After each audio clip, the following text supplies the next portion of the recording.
In this video, I explain hydraulic press circuit using unloading valves.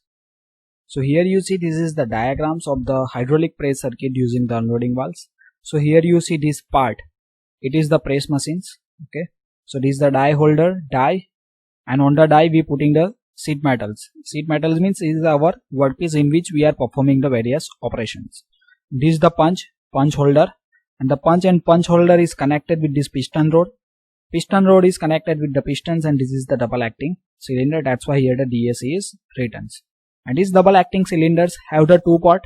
Okay, so one port is connected with A port of the 4x2 directional control valves, and the rod port is connected with this B port of the directional control valves. And here we use the 4x2 directional control valve.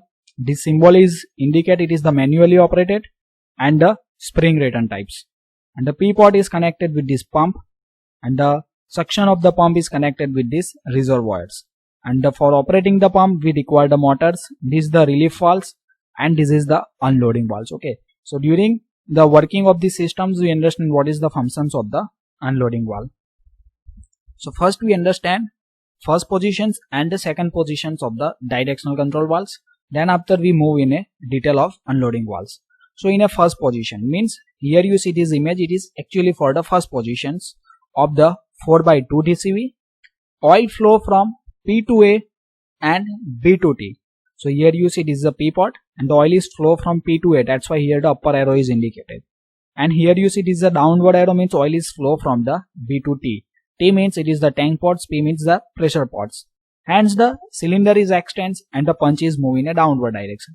Means the pressurized oil from the pump is supplied to the P port, A port, and then it is supplied to the cap and ports.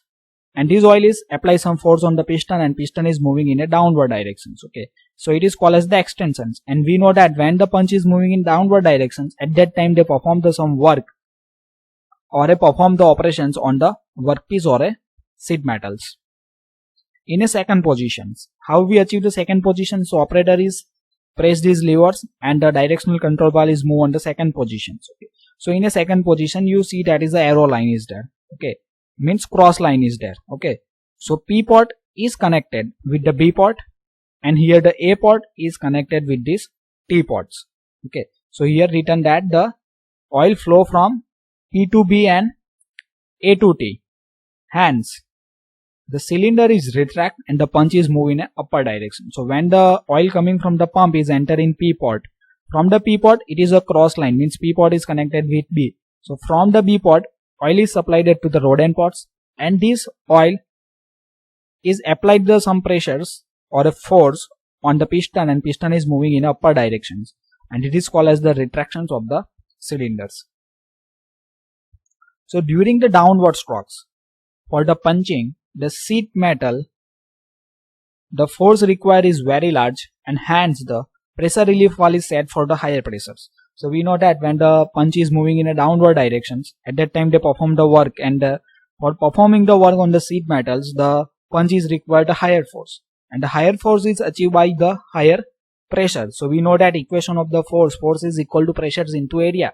So we have the higher pressures, then we are able to achieve the higher force, and due to the higher force we are able to perform the operations on the sheet metals. Okay, so suppose we are required a 10 bar pressures in a double acting cylinders. Okay, and we set the relief valve pressure is the 8 bar. Okay, then what happen? The oil coming out from the pump is supplied to the 8 bar to the system, because here the pressure is reduced and then it is go to the reservoirs. Okay, so that's why we require to set the pressures in a pressure relief valve is the 10 bar. Then we are able to achieve the proper cutting operations, and we are able to achieve the higher force. But while the return stroke means when the retraction is going on or a punch is moving in a down to upper directions, or the moving in upper directions. Okay, at that time the force required is very small. So we know that when the retraction is going on, punch is moving upper direction. So at that time we are not perform any operations. Okay, so at that time only on the cylinders there is a load of the only punching machines or a punch. Okay, or a punch holder weight is there. So at that time we require at the lower force. Okay, which is only to move back the punch assembly in upper directions, and hence the unloading valve is set for the less pressure. So here you see that unloading valve is used, and the unloading valve is connected with the rod and side lines. Okay, so this is the rod and side lines. Okay, so when the punch is moving upper direction, when we supply this pressurized oil from the B to R ports. Okay, so these lines have the higher pressures during the retraction, so we connect them with the unloading valve.